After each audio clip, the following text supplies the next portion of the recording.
साधारण ब्याज के किस दर पर कोई धन 8 वर्षों में दुगना हो जाएगा। इस टाइप के सवाल रेट दे करके पूछेगा, टाइम दे करके बोलेगा कि इतना गुना हो जाएगा, रेट दे के भी बोलेगा कि इतना गुना हो जाएगा। तो टाइम पूछेगा या फिर पूछेगा कि इतना गुना होने में क्या टाइम लगेगा। ये साधारण ब्याज के क्वेश्चन है और हम लोग इसको बहुत ही अच्छे ढंग से ट्रिकी मेथड से देखेंगे, जो हर एग्ज़ाम में मैक्सिमम पूछे जाते हैं। चलिए शुरू करते हैं। इसको आप चाहें तो फार्मूला से भी बना सकते हैं और ये बिना फार्मूला के भी बन जाएगा। तो मैं बिना फार्मूला के बनाता हूँ और फार्मूला से भी होता है, आप उसको बना लेंगे। साधारण ब्याज के किस दर पर कोई धन 8 वर्षों में दुगना हो जाएगा। मतलब हुआ कि अगर मेरे पास 1 रुपये है तो वो 8 साल टाइम ले करके 2 रुपया बन जाएगा। 8 साल ईयर्स है ये।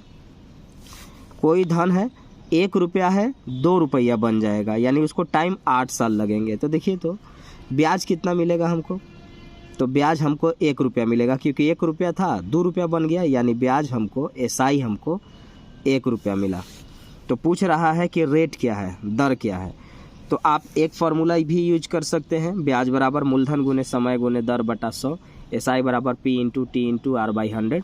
केवल ये भी फार्मूला याद रखिएगा, तो कुछ भी पूछेगा सिर्फ इससे भी काम आप पूरा चला सकते हैं। तो हम केवल इसी को यूज करते हैं क्योंकि लगभग सबको याद रहता है।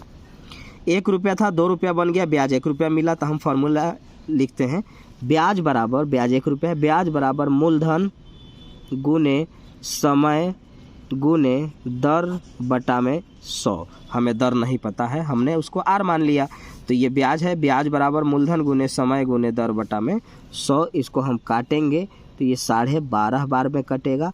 आर का वैल्यू 12.5% आया, यानी रेट हमारा 12.5% है।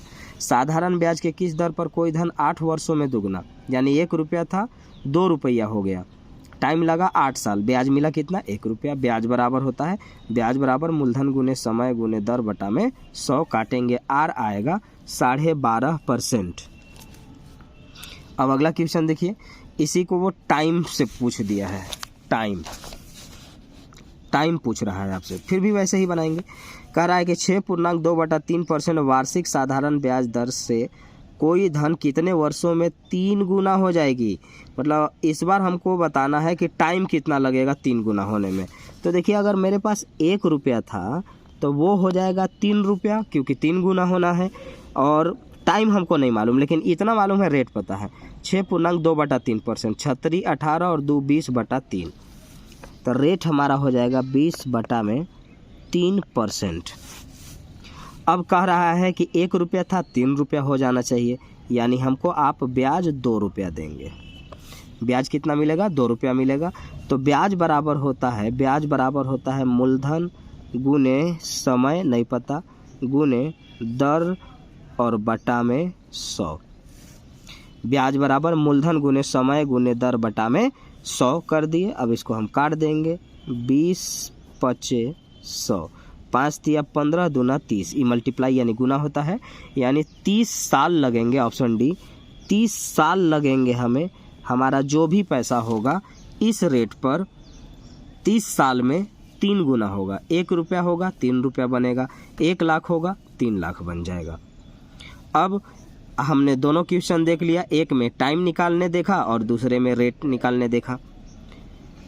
अब इसी को डबल इक्वेशन वाला क्वेश्चन बनाता है, यही में डबल इक्वेशन वाले क्वेश्चन बन जाते हैं इसके। और वो देखिए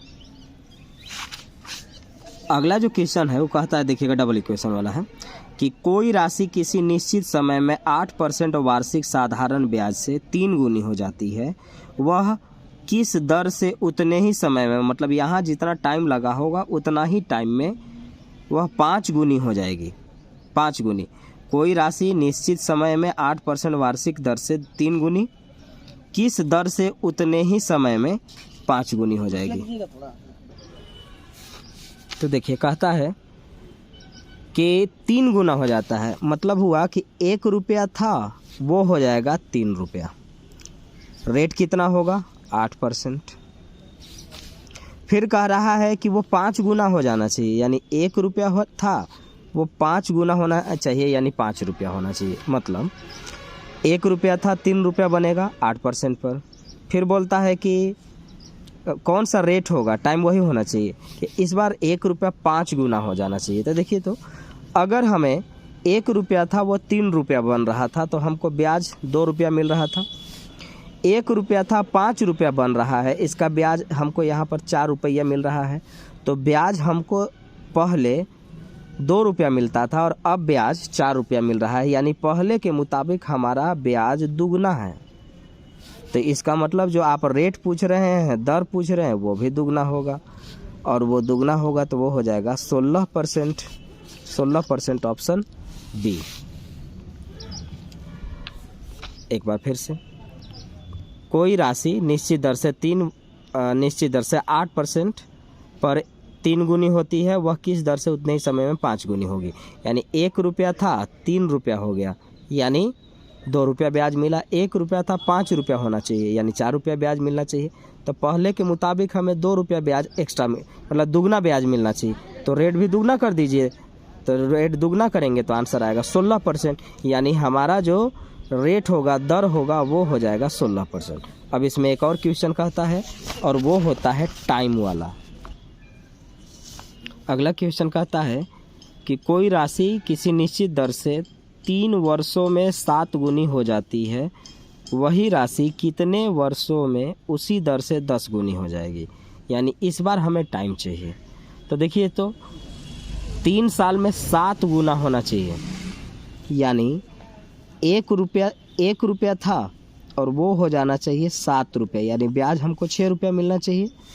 7 गुनी होनी चाहिए, कहता है कि 7 गुनी होनी चाहिए, तो 1 रुपया था 7 रुपया बनेगा, तो ब्याज हमको 6 रुपया मिलेगा। फिर कहता है कि वह कितने वर्षों में 10 गुनी होनी चाहिए, यानी 1 रुपया होगा तो वो 10 रुपया हो जाना चाहिए। तो यानी हमें 1 रुपया होगा तो 10 रुपया होना चाहिए, 10 गुना हो गया तो हमें ब्याज कितना मिला, 9 रुपया ब्याज मिला।